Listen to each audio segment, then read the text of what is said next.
অনিচ্ছাকৃত অর্জিত সুদের টাকার বিধান। স্যালারি অ্যাকাউন্টের কথাই বলা যাক।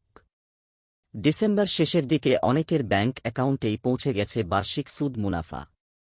যারা সুদের ভয়াবহতা সম্পর্কে জানে তারা যথাসম্ভব সুদী কার্যক্রম থেকে দূরে থাকার চেষ্টা করে। কারণ পবিত্র কোরআনে মহান আল্লাহ সুদের ব্যাপারে কঠোরভাবে শত করেছেন। ইরশাদ হয়েছে, হে মুমিনরা, তোমরা আল্লাহকে ভয় করো এবং সুদের যা বকেয়া আছে তা ছেড়ে দাও, যদি তোমরা মুমিন হও। অতঃপর যদি তোমরা না করো, তাহলে আল্লাহ ও তাঁর রাসূলের পক্ষ থেকে যুদ্ধের ঘোষণা নাও। সূরা বাকারা আয়াত 278-279। সুদ কতটা ভয়াবহ বিষয় হলে মহান আল্লাহ এমন কঠোর ভাষায় সুদের ব্যাপারে সতর্ক করতে পারেন তা বলার অপেক্ষা রাখে না। সুদ এমন একটি বিষয় যাতে শুধু এক পক্ষ অপরাধী হয় না, বরং এর সঙ্গে সংশ্লিষ্ট সব পক্ষকে সমান অপরাধী বিবেচনা করা হয়।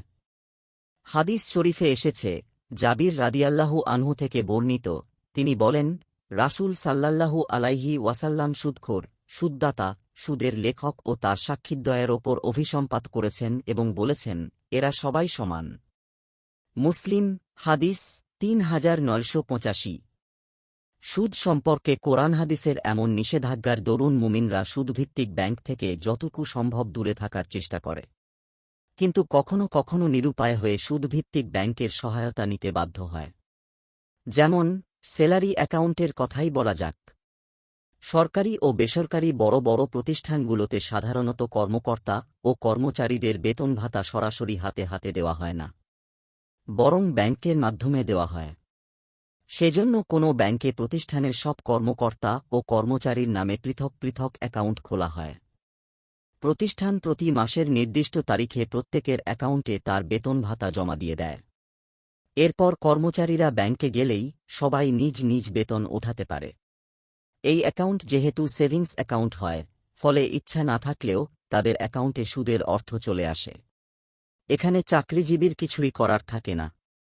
কোনো চাকরিজীবী এতে আপত্তি করলেও তার জন্য প্রতিষ্ঠান আলাদাভাবে ইসলামী পদ্ধতিতে পরিচালিত ব্যাংকে অ্যাকাউন্ট করতে দেবে না। এক্ষেত্রে ইসলামের বিধান হল, কোম্পানি সবার জন্য কোনো সুদী ব্যাংকে গ্রুপ অ্যাকাউন্ট করে রাখার কারণে চাকরিজীবীরা সেখানে অ্যাকাউন্ট খুলতে বাধ্য থাকে। অ্যাকাউন্ট খোলার ক্ষেত্রে তার কোনো এখতিয়ার থাকে না। তাই ওই স্যালারি অ্যাকাউন্ট খোলার গুনাহ চাকরিজীবীর ওপর আরোপ হবে না।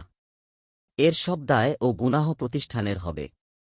এখানে কর্মচারীদের করণীয় হল, প্রতি মাসে স্যালারি অ্যাকাউন্টে বেতনের অর্থ আসা মাত্র তা তুলে শরিয়া মোতাবেক পরিচালিত কোনো ব্যাংকে রেখে দেবে।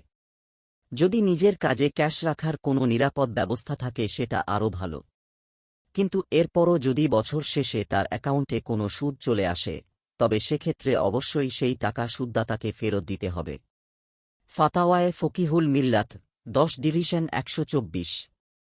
কিন্তু ব্যাংকের ক্ষেত্রে যেহেতু নির্দিষ্ট সুদদাতা বের করা অসম্ভব, তাই সোয়াবের নিয়ত না করে কোনো জাকাত খাওয়ার উপযুক্ত মিসকিনকে তা দান করে দিতে হবে। আহসানুল ফাতাওয়া 7/16, ফাতাওয়ায়ে ফকিহুল মিল্লাত 10/126। কোনো অবস্থায় সেই টাকা মসজিদ, মাদ্রাসা বা কোনো জনকল্যাণমূলক কাজ, যেমন রাস্তাঘাট নির্মাণ, পাবলিক টয়লেট নির্মাণ ইত্যাদিতে খরচ করা যাবে না।